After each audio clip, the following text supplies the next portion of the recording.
All right, guys, we're going to get going here. So we have one in person, bunch online, which is great.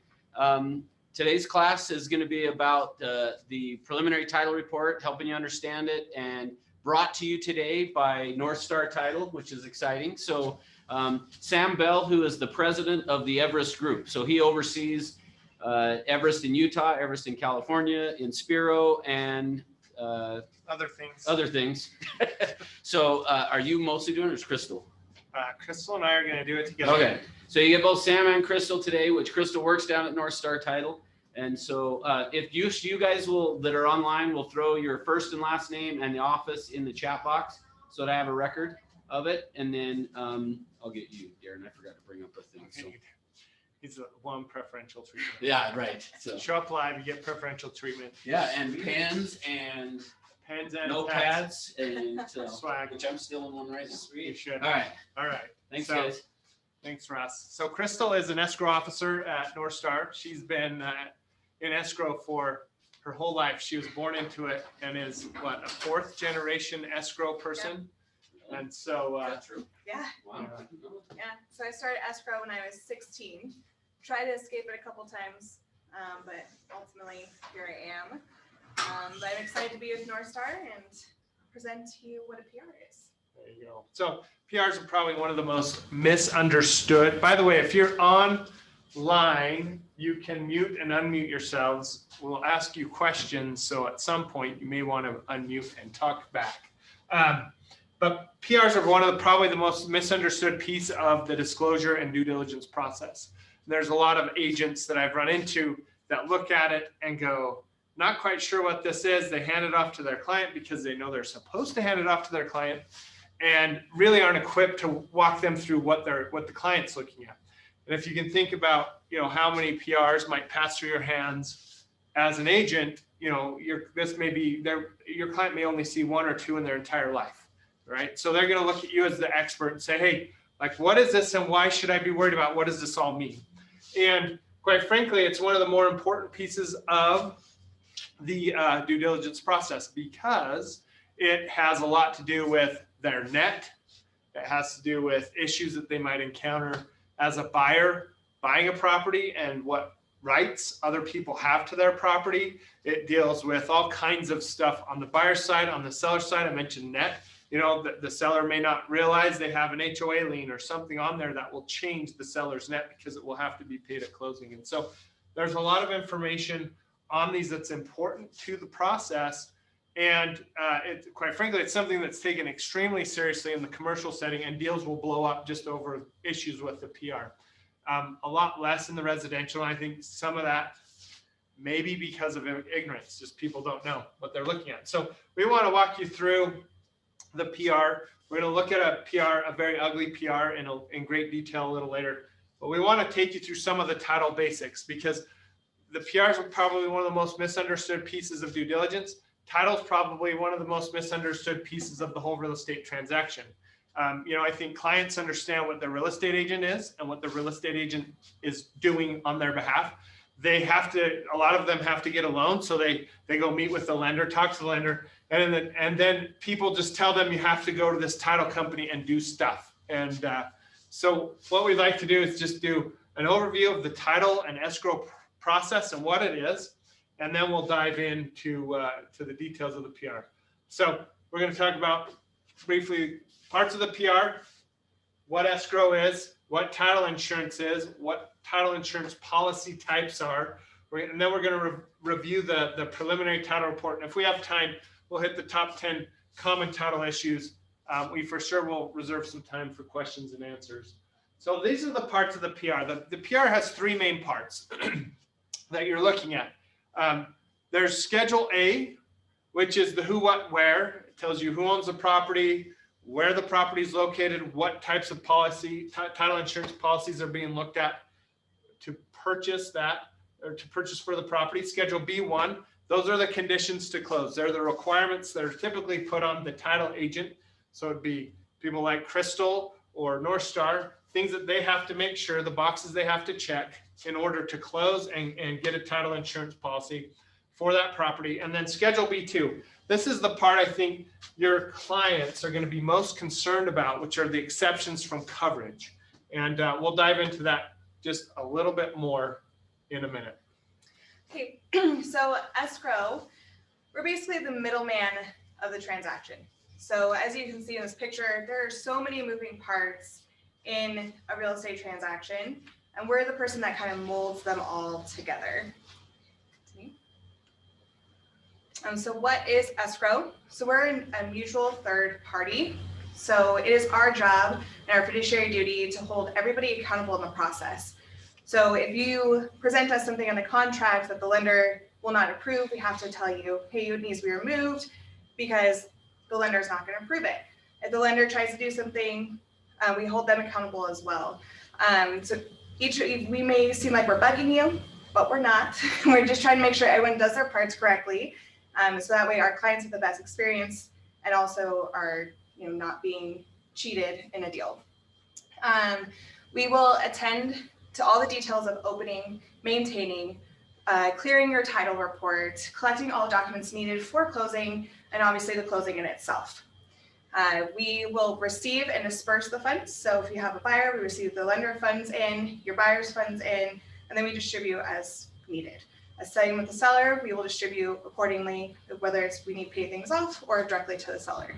And we also handled curative work to ensure clear title, which is really important, it ties in this class. All right, so what is title insurance? When you go to the title company, typically you've got to buy insurance, right? And there's two parts to this. One, you're going to buy an insurance policy to protect the property rights of the buyer, so that they know that the largest investment that they're going to make, most likely going to make in their life, is protected, and that they do truly own that piece of real estate. And this is an insurance policy. If you think about like auto insurance, other things, it will cover issues if there are any that arise related to the ownership of that property. It protects against covered title defects. And so, if there was a lien that was filed but not properly recorded, things like that may affect, again, going back to their ownership and their title, it would cover them against those types of things. And then it protects against past problems and covers future claims. So typically with the title issue, it has existed long before that buyer bought it. And it's just coming to the surface for whatever reason. And it typically isn't paid for until after the buyer's bought it. So if you think about most insurance, it covers past issues, right? So, I have a health issue, I go into the doctor, it's existing then. My health insurance isn't looking proactively forward, it's going, what's happening now? Title insurance is looking proactively forward, going, okay, we know that something may have happened in the past that we don't know about, but if it comes up, if it does come up, then there's going to be coverage. So it's a good thing that protects the owner, and there's two types of policies. One's for a lender, right? And if the buyer gets a loan, most lenders, unless it's private money, will require the buyer or the seller, somebody, to buy a title insurance policy that is specifically protects the lender. And what it does, it protects the lender against the same kind of issues that would protect a homeowner. So the big difference between lenders and owners policies, the lender's policy exists for the life of the loan. The owner's policy is effective for the length of the ownership of the property. And then if the owner dies and the property is passed to their heirs, protects their heirs as well. Okay. Do we have a question? I saw more pop up. Let me look. Hang on. Go into the chats.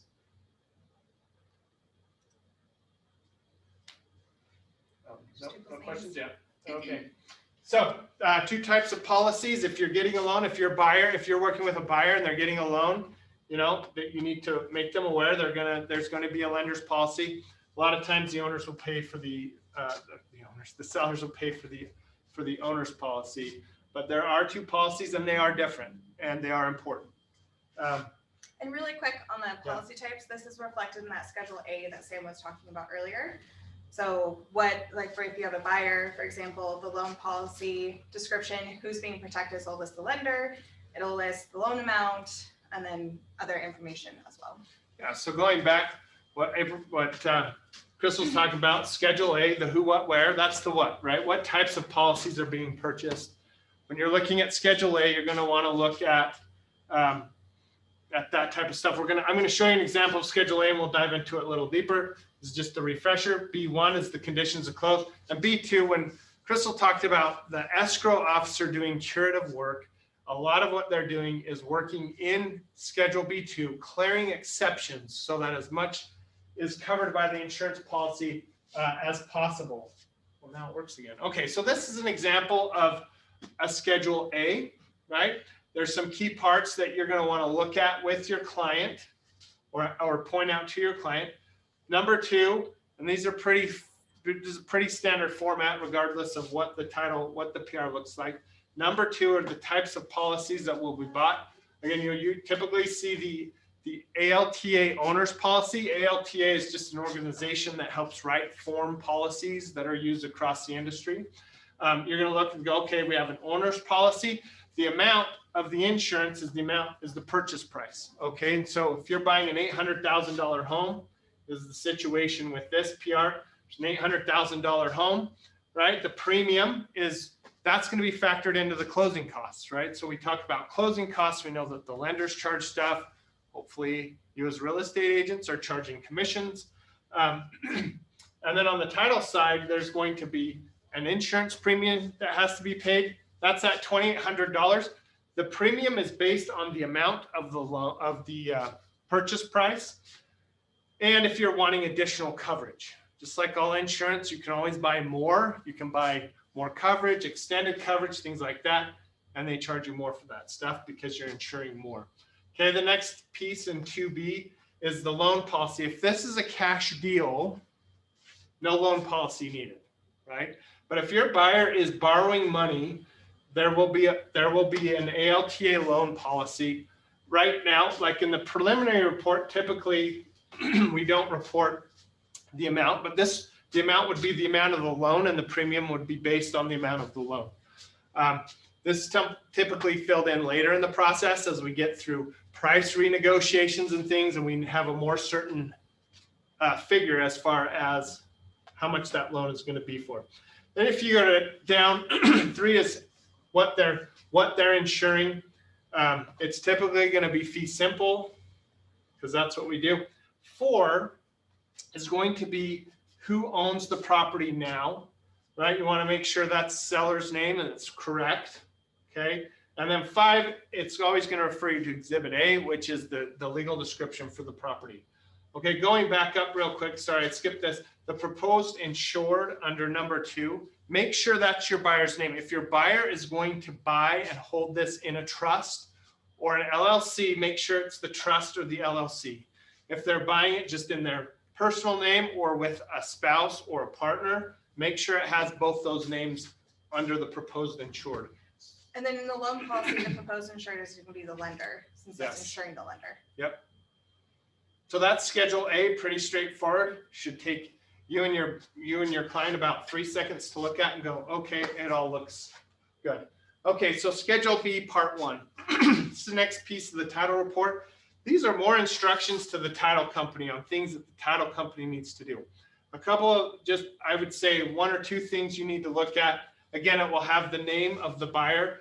It will typically talk about a deed being transferred from seller to buyer. Check the names. Outside of that, like I say, most of this is instructions to the title company and to the escrow officer on what needs to be done in order to issue the title policy and get the deal closed. Yeah, so for example, let's say you have a seller and the wife is deceased. Here it will list, so typically in item 4, it'll list who the current vesting is. It'll say the warranty needs to be transferred from the seller to the buyer, and there'll also be a death certificate that will be needed. So we'll be asking you questions like this. So if you know a seller, we'll need the original death certificate for that person who has died on the property, so we can get that removed and transfer title appropriately. So sorry, question. No, go ahead. So I'm sure this will happen where y'all have been passed away for the last 20 years, they can't find the death certificate, where would they go to? So they would have to go to the county. County? Yeah, and the county will give them a certified copy of the original death certificate. Okay. We just need that to be recorded with the county document, so the warranty deed. Or let's say it's a trust, we'll do a successor affidavit, which means that it's just moved to the next trustee in the trust, and that needs to be reported with it as well. Okay. Yeah. Sounds good. Yeah. Yep. Any other questions to this point? Anybody online have questions? Do you want me to keep an eye on the chat and just tell you if there's a question? Oh yeah, you have the chat up? I can. Oh. And then it pops over here. That way you too, don't so- have to like turn around every 2 seconds. I know, let's go. What's going on? No, that'd be great. Okay, so that's Schedule B1. Again, not a lot, you don't need to spend a lot of time with your clients on this because it's mainly for others. Sometimes it works and then it doesn't work. All right, so let's look at the Schedule B Part 2. This is where you're going to spend most of your time with your clients looking at things. I've divided, in my mind, Schedule B Part 2 out into 3 different sections. The first section I like to call the boilerplate stuff. And this is typically numbers 1 through 8 or 9 on your average PR. Now, we're not going to show you your average PR because we want to show you a totally messy, gross one. One that you do not use for a 21-day escrow at all. Yeah, something like this takes a long time to clear. Yes. Quite frankly, this is a real PR on a real piece of property, and the parties that were part of this have been declined coverage from all underwriters. So this is a deal that fell through. But, and you're going to see why here in a second. So like I said, you have the boilerplate stuff. As you start looking at title reports, you're going to see that it's the same language over and over and over again. It's things like taxes that aren't shown, defects and liens that aren't known about, easements that are on the public record. You're going to have mining claims, water rights. You may have boundary issues. That's one that's typical. We'll look at that in a second because this one had that. You have all kinds of things. You get down here to the taxes, and this one, it's number 8. It's the bottom of the slide. Number 8 is taxes, and if you look at this one, the taxes haven't been paid for years and years and years and years. Now, if you're working with a seller and you look at this, you know that that's going to change your seller's net. I don't know many sellers who sit down and just openly go, you know, I haven't paid property tax in like 5 years. So I think that's going to change how much I get to take home at the end of the deal. Just a little bit. Just a little bit, right? And so as an agent, Greenbelt taxes, it's great. right? Exactly. So as a listing agent, you're going to want to look at this and go, oh, okay, does this change? When I first sat down with my client in that listing appointment, and I told them they're going to walk out of this deal with $300,000, is that still something I can live by, or do I need to reset their expectations? And so Definitely reset on this one. you would reset on this one. In Yes. fact, as we go through, the property taxes continue on to the next page. Okay. So 9, 10, 11, 12, these are still all what I couch as boilerplate language, things you're going to see over and over again on title reports. There is a little change. This one's part of an improvement district. In number 9, you look at it. Being part of an improvement district means there may be some extra assessments that are associated with the ownership of that property. There may be past due assessments, which is true in this case. If you look just above 9, there's some past due garbage fees that are part of that special improvement district.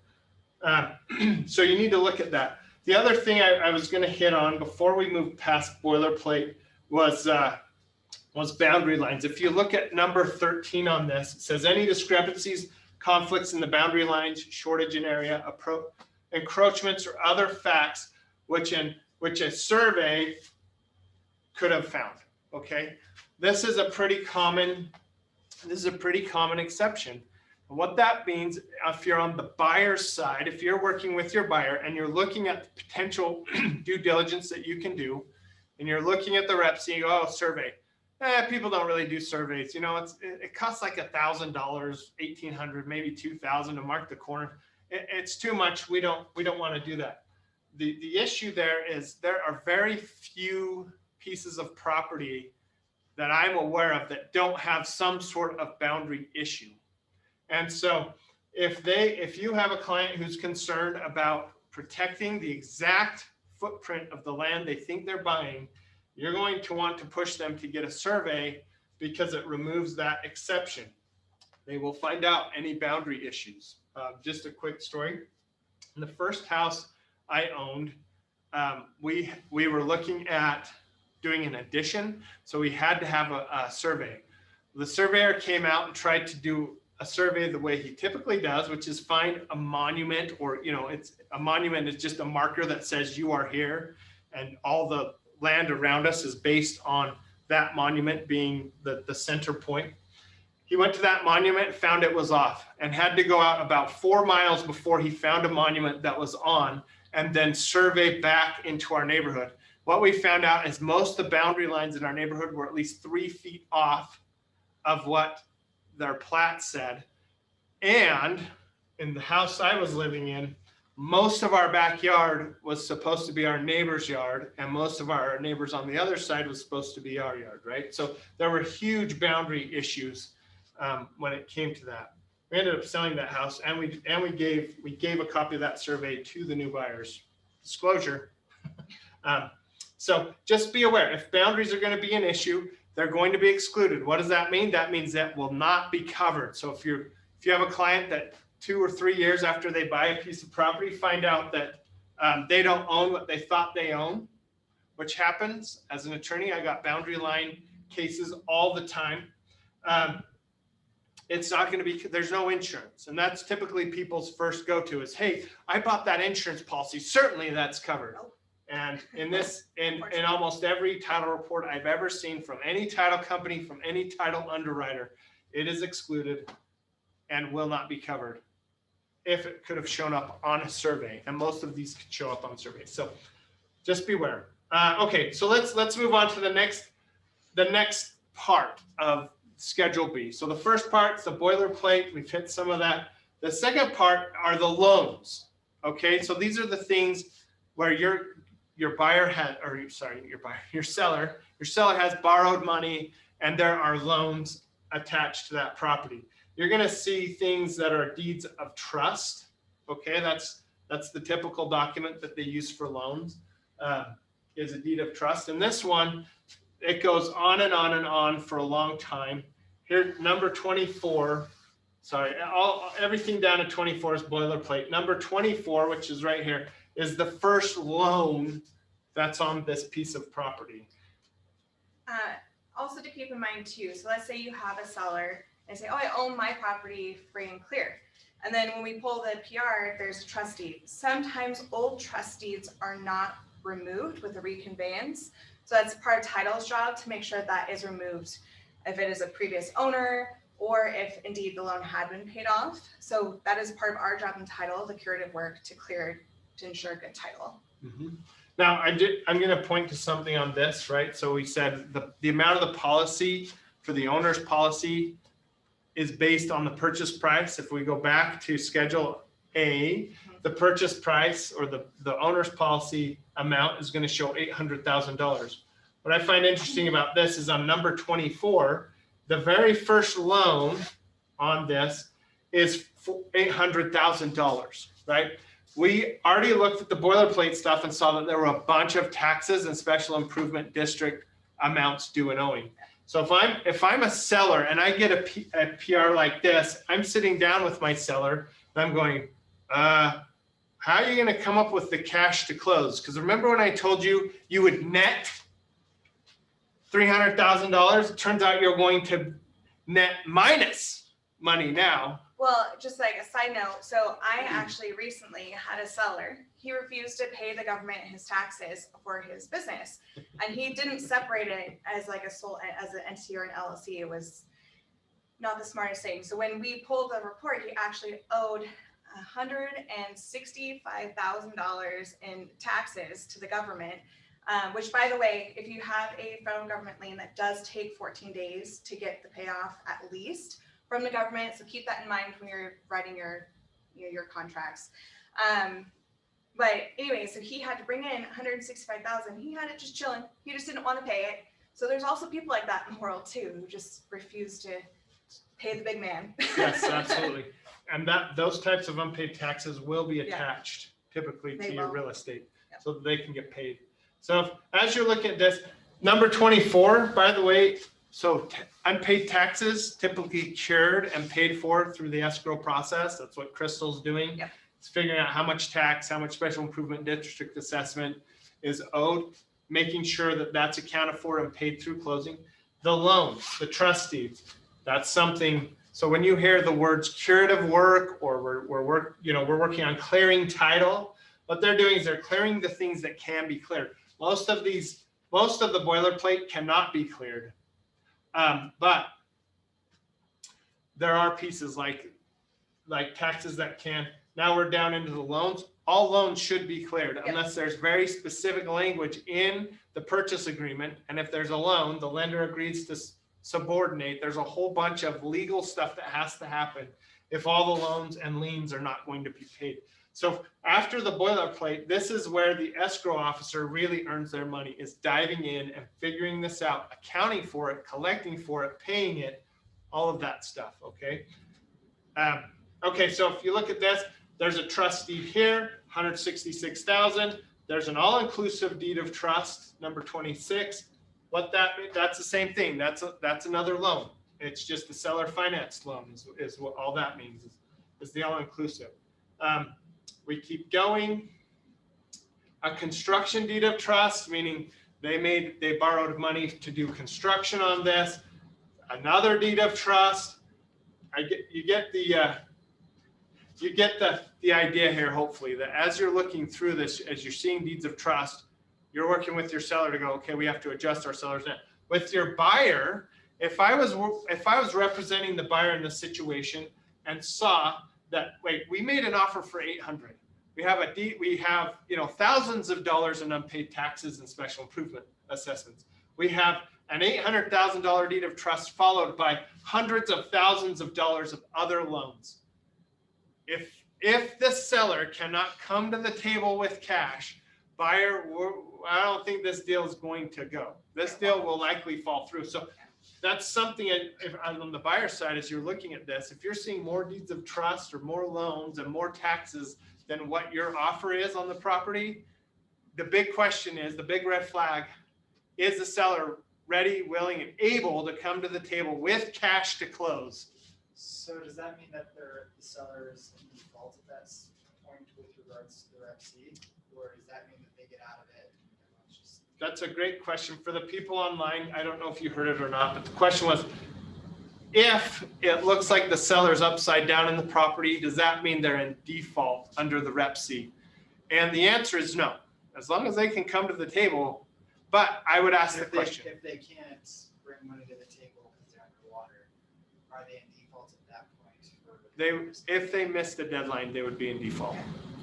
So the question, again, just to make sure everybody online heard it, was if, because I think the microphone's way over here, was if we're looking at it, if we know they're underwater, are they in default then? They're not in default until they miss a deadline or don't do something they're supposed to do. Now, I would call, if I was on the buyer's side, I would pick up the phone and call the listing agent and say, hey, we just got this PR and it's a mess. By the way, we're not even through with this PR. The actual full version of this PR is almost 30 pages. But just even at this point, all we've gotten through is boilerplate and loans, and it looks like the seller's in distress and trouble. I would pick up the phone. I'd have the conversation with my buyer. Look, this looks, from where I'm sitting, it looks like the seller's going to have to come to the table with cash in order to sell you the house. They're going to have to pay to sell you the house. Let me call the listing agent and see if they're aware of this, to make sure this is a good deal. Because if it's not a good deal, maybe it's time to pack up and move on. Yeah, and like you're saying, it's really important to discuss with your client. Another file that I had recently, a client was insisting that he had paid off a lien because it was also attached to his California property. So half the lien was on his California property that he sold, and the other half was at his Utah property. He was refusing to pay it. So the real estate agent had to come in and be like, look, just pay it, we'll take care of it after. So if your client has the money, I would encourage them to continue forward if it's especially if it's at the last minute and they're just refusing to bring in the money or to pay it. I'd encourage it and then just let them take care of it outside the contract. This person was then seeking legal action after to the lien holder. So just make sure to talk to your clients about this, and we'll also reiterate it to the client too. Like, we've done all the work we can to potentially remove this. It's not being removed. Now you're responsible. Here's your payoff. So we do try to disclose it as soon as we can to the sellers, so that way they are aware of what they need to bring or how much less they're not going to get back. Absolutely. Yeah. So that we're going to finish there with the loans, right? So starting with number 30, we start in the section known as liens. Crystal just talked about a lien. Yeah. Lien is a very specific real estate / lawyer word. And what it means is that somebody is claiming a right to your property, right? So these are other people who are saying, I have some rights to your property. The reason I like this, I don't like it, it's terrible, but it's good for learning purposes, is in number 30, we have a notice of construction lien. So liens can be filed by contractors. They're called mechanics liens. In here, they call it a construction lien. They can be filed by HOAs. They can be filed by people who have a judgment. So Crystal mentioned tax liens. They can be filed by the government, right? If you don't pay your taxes. The ones that are people who have judgments, they're called judgment liens. So basically, for someone to file a lien against the property, they either need to be a governmental entity, have a contractual right to file a lien, or a statutory right to file a lien, or a court order allowing them to file a lien. So like a child support lien. So if you're not paying your child support, it could be thrown on your property and you have to pay it through. Yes, and we won't see that on this one, No. but it's actually a really common thing. If you're working with a seller who's divorced and has child support obligations, the chances are the PR is going to show, and it's in Utah, it's the ORS, the Department of ORS, which is the Office of Recovery Services. It's a governmental department that's tasked with making sure that people who owe child support, it's not always the dad, it could be the mom, just anybody who owes child support is paying child support. And they will file liens against property to ensure that child support is paid. So typically, as an agent, if you're looking at a PR and you see the word lien, L-I-E-N, not L-E-A-N, it's not skinny property, it's L-I-E-N. If you see the word lien, that means more money is owed to somebody else who's not a lender, okay? In this case, we have this construction lien. Now, right below it's a paragraph that starts with a Latin phrase called lis pendens. Now, if you see a title report that has the word lis pendens, that's Latin for pending litigation. When I was in real estate school, they got really into that. Maybe you remember it, but lis pendens means pending litigation. In the legal world, what a lis pendens action is somebody is claiming they have an ownership right to that property and they're trying to establish ownership. In the land of construction liens or mechanics liens, a lis pendens means foreclosure. That's what has to be filed. They file a lawsuit to foreclose. They file lis pendens to make sure that the title companies pick up on that. And to the title companies, that's terrifying. That's big red words that goes, hey, seller may not own this by the time we close unless it gets fixed, right? Yeah, correct. And for example, if this was going into foreclosure or bankruptcy, that's a whole different story about clearing title. We have to get approval from the courts. So with things pending, that is very scary because we have no idea where it is in the process until we pull court records. So yeah, I would just run the other way on this one. Just run the other way. We were already having to bring in $1 million to pay off debt. So. And then who knows Plus how much for this one. Typically when you see lis pendens, it's not just going to be, oh, you didn't pay. So if you look at 30, it says the amount of the lien is $50,787.50. So that's another, $51,000 that's owed on this. Plus legal You fees. see the word lis pendens, legal fees. Yep. So who knows how much the attorneys have spent at that point and how much that contractor's entitled. I've seen these go from like 10,000 up to 30,000 just because of legal fees and so it can go. Yeah, it can be crazy. Yeah. Real fast.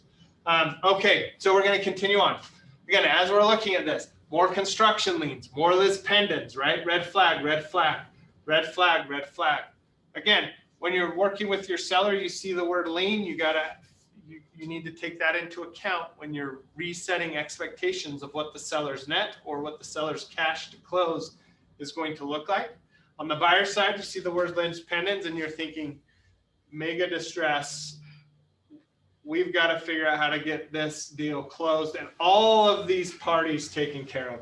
So if you keep going down, this is basically all construction liens except for number 38. I just want to point this out. These happen from time to time. It's called a certificate of non-compliance. Certificates of non-compliance are filed by cities or by HOAs. And what that indicates is when you buy this property, and this is not something that typically gets cleared unless you negotiate it as a repair item under the due diligence and raise it as a due diligence concern. But a certificate of non-compliance means that there is either a building code, a zoning code violation, if it's the city or the county, or a CC&R violation if there's an HOA, okay? Which means if your buyer buys, if we get all the finance pieces figured out and the buyer buys, they're gonna walk into having to fix something right out of the chutes. So pay attention to these certificates of non-compliance if you see one and go, oh, seller, we're gonna need you to fix that before we close. I do want to add something. We're showing you a PR that is, in my opinion, terrifying. But it's so bad. It's not, I mean, this is not obviously typical, but on a typical real estate transaction, just be aware. So when we send out that initial PR, let's say that there are a couple of liens that pull up because of a name match. So for example, your buyer's name or your seller's name is John Smith. Very, very, very common name. So as title's job, we collect your seller's information, so like their social security number, their birth date, and then we run it across database to make sure those liens actually match. So if we do send a PR to you saying there's 3 liens that need to be cleared, they could not, there's a possibility that they could not be your sellers. So do keep that in mind too. And then you'll just get a revised PR once those are cleared. In this case, I'm pretty certain that they all belong to this person, unfortunately. But on a normal transaction, you'll just see a couple things. We'll say, hey, we're going to clear these off. And it takes typically, depending on what it is, I would say probably 48 to 72 hours to get you a clear title for those kinds of liens that don't match names. Just to give you an example, I know that there are other Sam Bells in Utah because I've gotten collection calls for them, which are shocking to me because I'm like, wait, I owe money. Wait, who are you? I don't owe you any money.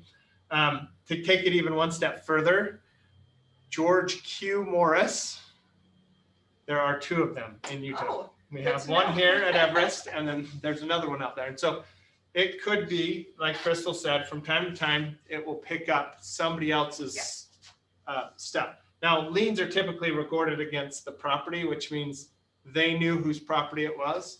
But as we get into bankruptcies and things, which are also reported, child support liens, judgment liens, they don't go into as much detail. Credit card is looking for money. Yep. Those kinds of things. Those could be cleared. So. Those could be cleared. Yeah.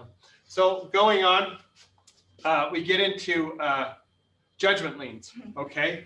So I mentioned that if people get a judgment, they can file what's called a judgment lien, which just means the seller lost in court and now owes somebody money under a court order. This whole page is judgment liens. Once again, it's going to change your seller's net. Lien, lien, lien, lien, lien. Let's keep going. More liens, more liens, more liens. It's giving me heartburn just looking at this. No, it's bad. It's really bad. Typically, as you get to the end of the lien section, though, that's when, and in this case, I don't think we don't have any, I mean, it's been reported, all the judgments have been converted to lien. But typically, as you get to the end of the lien section, that's where it will show information about bankruptcies, other judgments. It may show how many times the house has been transferred or the property has been transferred within the last several months, so that you can see this has been flipped and flipped and flipped and flipped. But that's the title report. Again, what you're really looking at are the things that can be cleared. The other thing you want to look at on a typical title report that this didn't have, and this is going to be up in the boilerplate section, are the words like easement or conditions, covenants, and restrictions. Those things typically cannot be cured because they are part of, they're tied to the title of that land, meaning they don't go away. So covenants, conditions, restrictions, the minute I see that, I go, oh, CC&R's HOA, okay? Potentially. Potentially. There are some that don't have HOAs, but they do restrict how the person can use that property. I've worked with a lot of people who are looking at building like big custom homes or building, well, typically it's big custom homes because your average buyer building a house doesn't call an attorney for help, but big custom homes where they're worried about the restrictions on how they can build that house, whether they can build what they want, right? So CC&Rs or covenants, conditions, restrictions, that's a trigger. If the title company does not send you a copy or send a link to a copy, make sure you get a copy. Seller's supposed to provide that as part of the seller's disclosures anyway. And then easements, rights of way, that means somebody else has the ability to come on your land. There is no land that I'm aware of in the state of Utah, and I don't know if we have any California people on or California, that does not have an easement. If it doesn't have an easement, that means you don't have utilities. I just about to say, you live in a very rural part of Yeah. the state.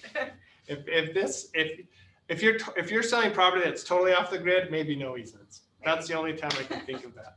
Everything else has an easement. If you can flush your toilets and turn on the faucets and flip the power switch and stuff comes on and you're on the grid, there's going to be easements, which is fine. Okay, it's anything that might be weird. I know of a property that's up. It's in Salt Lake. It's over by Bonneville Golf Course. There was an easement that cut the house in half for sewer. So that was a problem for that person. And I don't know why they built the house straddling an easement. Okay, so there are some easements that could be a problem. But just know those are there and those don't go away. And what I label those typically as, and if clients ask me, I say, oh, those are other people's rights to use your land. And they're pretty common and they're pretty normal. So unless it does something weird that obstructs your use of how you want to use the land, don't worry about it. CC&Rs, of course, if there is an HOA, means ongoing payments for HOA fees. Okay. Okay, so that's the PR. Any questions on Schedule B2 of the PR? Sam, I have a question. Yeah. It's always appropriate, right? If we run across something to call the title company and be like, what is that? Because as much as I would love to hope I'd remember all this, I may not. And I do have notes, but still, like. I don't. That's what we're here for. So the title is here to help you explain. So it says, so just from the North Star standpoint, we'll send you an email with a breakdown. And if you have questions about that breakdown, or can we actually get this cleared in time? Like I was saying, a federal lien could take 14 days plus to get, and you have a short escrow. Like that's a valid question. Give us a call and say, hey, if it's 21 days, are we going to make it? We're more than happy to discuss all of your questions and answer them with you for you. 100%. Yeah. Don't. I'm glad you're taking notes. Please do take notes. If nothing else happens from today, just the fact that you can look at this and go, okay, I know there's 3 parts. I know I really need to look at the 3rd part, which is B2. And there's scary things that could be on there. And then having at least the ability to recognize, I don't get this part. I need to call somebody. That's perfect. That's perfect. They're there. They want to help. They want to talk to you. You know, Crystal's been at this a long time. I've been looking at PRs for 22 years and have been in court about stuff on PR, all that stuff. So it's all kind of second nature through years and years, well, sadly decades of abuse that I took as an attorney. But yeah, there's tons of resources here, people who want to talk about anything you see on this. So yes, please do call. Thanks. Any other questions? All right. This is scary, right? We're all scared. That's what I was saying. I know that was terrifying. It's not typical. You just like to scare everybody and make people listen. So. And that was clearly a development. That was a big development, not a big development, but a decent sized development. And actually the deal fell through and the underwriter said they would not insure or work with the sellers ever again. So people actually got blacklisted on that one. So that's about as bad as you will ever see, which is what we wanted to give you. Okay, so here are the top 10 common title issues. This is based, okay, I'm gonna back up for a minute and talk insurance, right? We're talking insurance, so we talk about underwriters. In real estate, we have underwriters, it seems like everywhere, and underwriters are this mysterious category of professionals that we don't know. All we know is that they can make our lives hard, right? So you have the loan underwriters, and all we know is they're going to make our buyer's life miserable. We're going to have to come up with a whole bunch of stuff and hope the deal closes, all that stuff. In insurance, you have underwriters, meaning these are the people who will pay the claim if there is a claim, okay? So this top 10 common title issues came from underwriters. So the underwriters are people like, or not people, but companies like First American, Fidelity, Stewart, Old Republic. These are all insurance companies who are underwriting the insurance policies being sold by a title company, okay? And these are the top 10 title issues that they see. So these are the top 10 title claims that are being made, right? So errors in the public records, as much as we like to think that things that get recorded are really well vetted and are accurate every single time, that's not the case. There will be errors in public records, errors in the legal description. There will be errors where, you know, the wrong owner was listed, and there's all kinds of different errors that can happen in public records. There is a process, right? Title company typically produces the deeds. The lender typically produces the loan documents, right? And there is a review process happening. Things are sent to the county recorders to be recorded, and the county recorder looks at a little checklist, but things slip through. And so errors in the public records, something that happens, the insurer pays. A common one is the warranty deed. So if, for example, your buyer's, right, the seller's title company doesn't match the vesting on the trust deed on the warrant for the warranty on the warranty deed, then the trust deed will be rejected and we have to re-record, and there'll be a corrected warranty deed. That one's probably the most common one I see with mistakes. There's even been times where the clients have tried to transfer property from a trust to the individual or take someone off, and that deed was rejected. That's always really fun to go back and try to get that person who had to sign off on the property to re-sign off again. So, but those are probably the ones that have the most errors of the warranty. Unknown liens. So with construction, your construction liens or mechanics liens, and people get confused by the word mechanic because they think automotive stuff, but mechanic in the statutes is really a contractor or a material supplier, laborer, some kind of professional that's involved in the construction design all the way to supplying and building process. They don't have to, they have a time frame to file a lien, and sometimes that time frame can go past the sale date. And so your buyer buys, and then all of a sudden a lien pops up from Home Depot, who supplied all the wood for the house. That would be an example of an unknown lien that pops up. We didn't know about it because it didn't hit title report. They had the legal right to record it in the future, and that future happened to be after the sale and closing date. The escrow officers work really hard. In Utah, we have a thing called the construction registry, and this idea of pre-liens. And the escrow officers work hard to identify those so they don't happen, but on occasion they sneak through. You have illegal deeds, meaning people who didn't have the right to sign a deed, or people who didn't have any ownership to the property sign a deed, and it turns out it's not legal. You have people who may I think in real estate school, at least when I went way back in the 90s, they talked about duress, and that was always the gun to the head situation where you're forced to sign something, but it's not legally binding because you're being forced. Yeah, or somebody who's incompetent, like someone has, dementia, and they don't understand what's happening, and their son forces them to sign a deed. Items like that does happen, unfortunately. Which happens. Yeah. You have missing deeds, which again sounds as crazy as errors in public records. Why would you have a missing deed? It actually happens not frequently, but I would say on a regular basis. In fact, yesterday, North Star was looking at a PR where there was a missing deed. the owner wasn't the owner, but somehow thinks they're the owner, right? I had a case where we had to go back to the 1940s to connect the ownership pieces. And it went to trial because it was hard to connect things, and people who didn't think they had ownership now thought they had ownership. So missing deeds happen. Forgeries. Just flat out signing somebody else's name. False identity.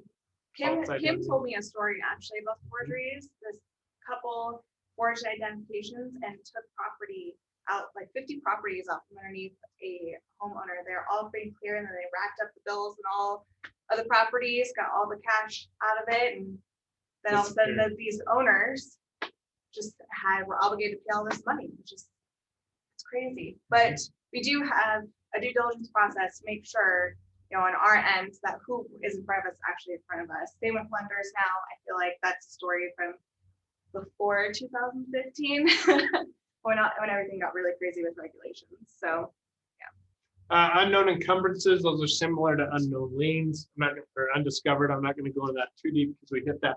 Unknown easements. You know, an easement is basically a property right that somebody else has to your property. Okay, and again, you think unknown easements, how's that even possible?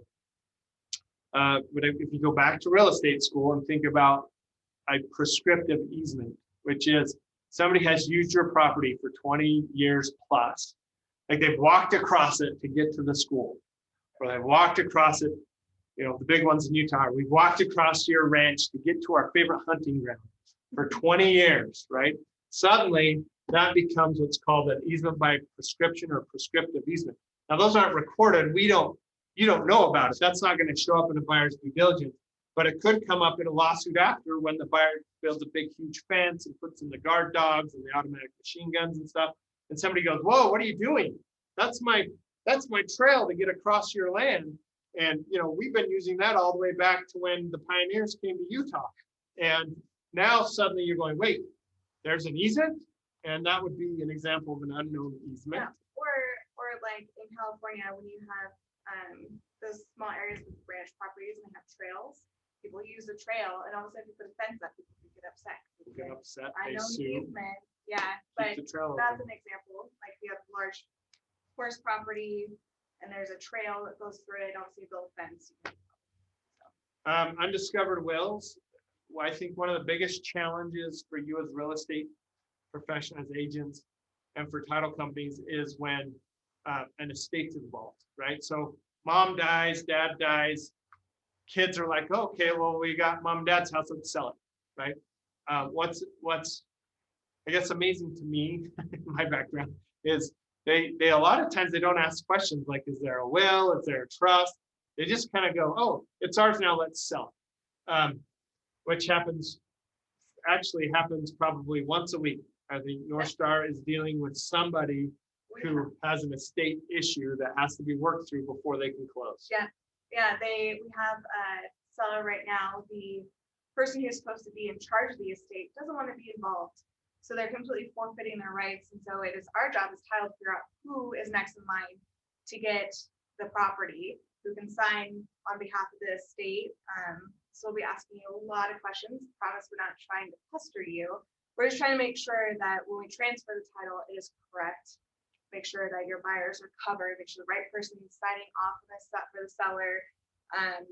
But we could be asking for this one specifically, there's two things that have to happen before we even go under contract.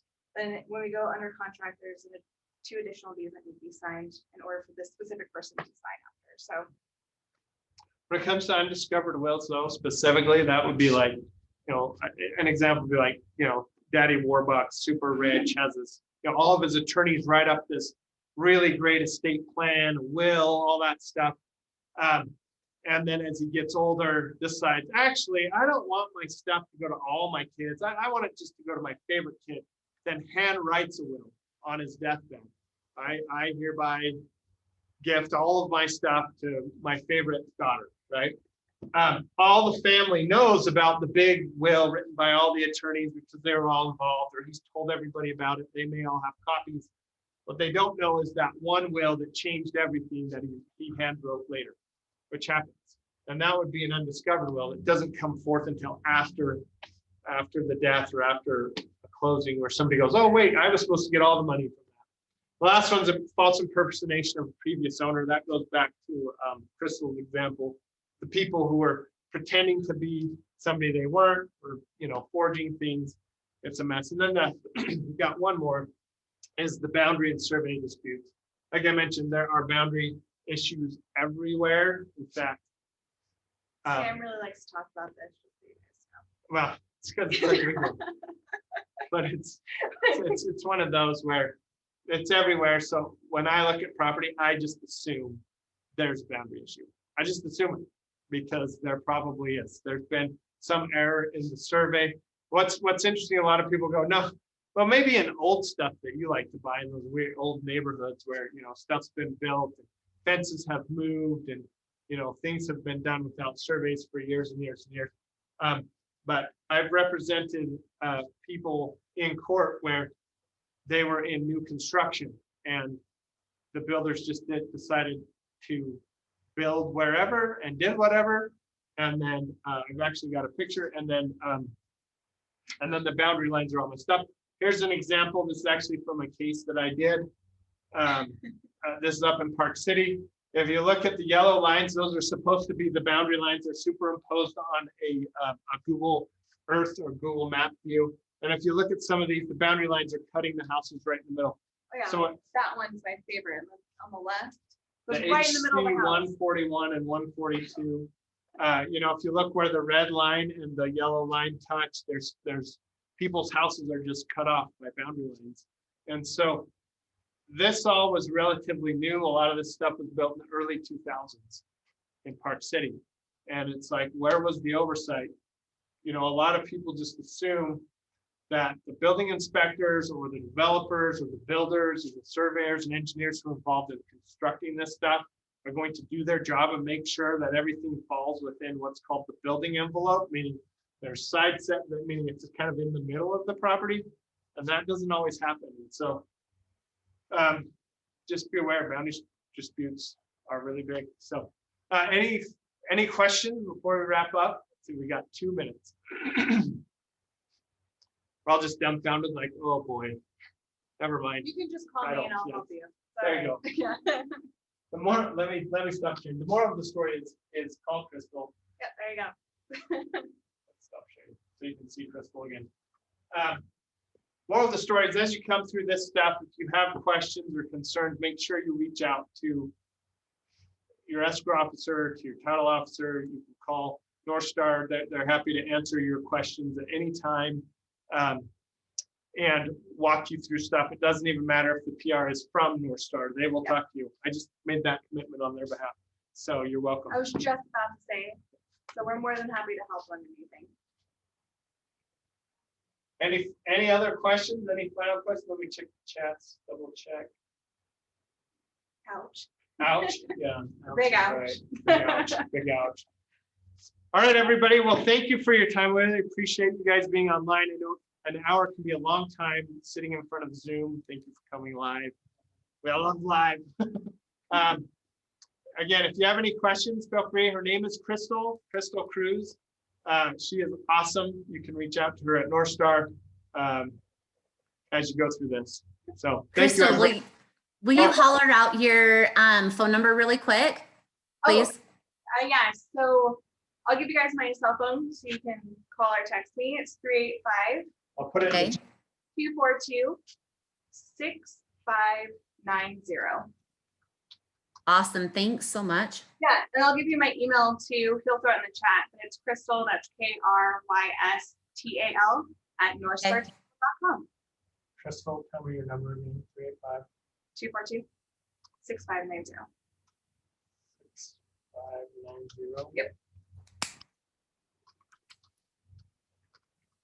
Perfect. Thanks, you guys. Yeah, thank you. Okay, have a great morning. Did I spell something wrong? North Star. Whoa. That's embarrassing.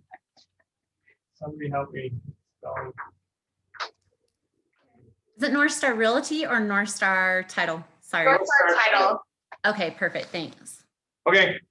All right. So thank you, you. everybody. Appreciate your time. Enjoy your day. Thanks, you too.